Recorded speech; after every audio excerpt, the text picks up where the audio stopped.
Hi, my name is Jim and I was retired. In this video, we're going to show you how my wife and I locked in another $10,000 at historically high I-bond rates. Be sure to lock in your rates in this coming month of October. It's your last chance to get historically high I-bond rates. Now, in this video, I'm going to show you the transactions that I made earlier this week to complete the two $5,000 transactions to put I-bond gifts in our gift boxes. But we're not going to present those gifts until 2023.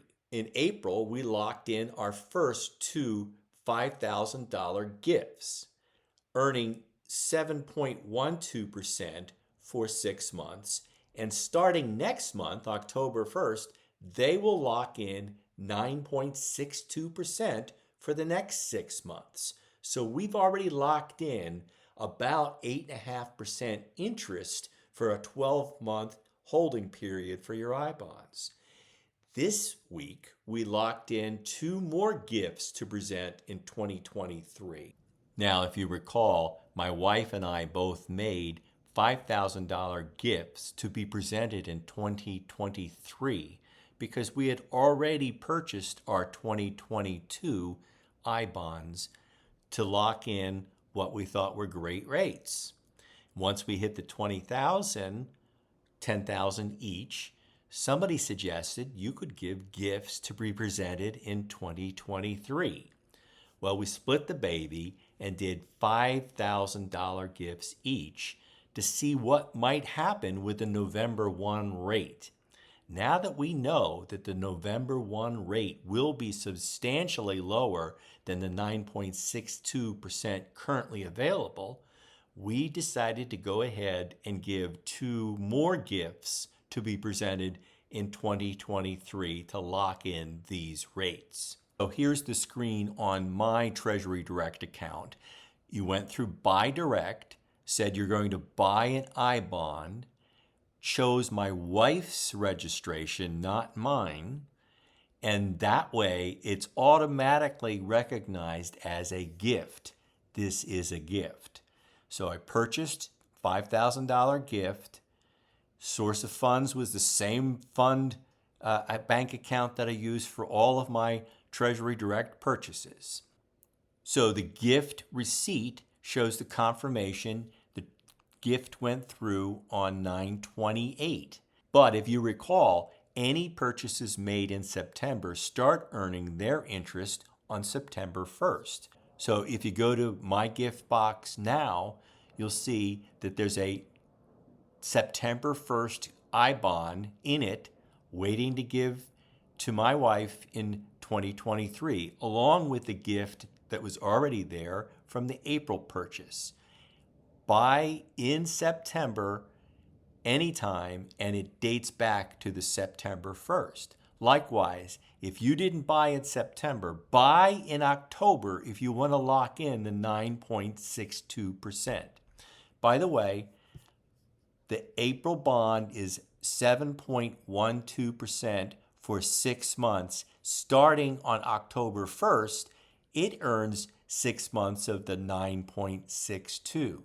Just like this bond will earn 6 months from September through 6 months at 9.62 and then get whatever rate happens on November 1st.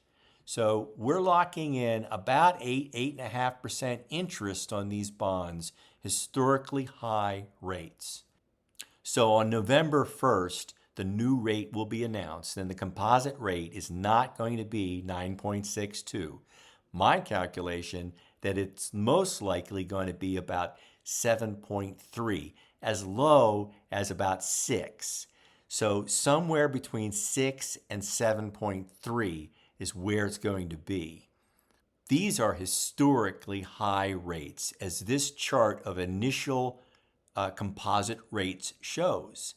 So be sure to lock in your rates in October if you have not bought in September. There are additional ways of purchasing above that $10,000 per ID. including a tax return of $5,000 on a paper I bond, or buying for a business or a trust, or the route that we've chosen is to give gifts to be presented when we don't buy next year. Now, by having two bonds in the I bond gift box, we have greater flexibility so that we could present the April bond, for instance, and wait to present the September bond till we know next fall what the rates look like. If it looks like we can get a better deal, we may buy another $5,000 2023 bond and leave this one in the gift box to be presented in 2024. I'll conclude with my standard warning. I am not an accountant or financial planner. I have no initials after my name, so take these as entertaining ideas from one educated consumer to another. Always do your own due diligence and seek out a professional if you need one.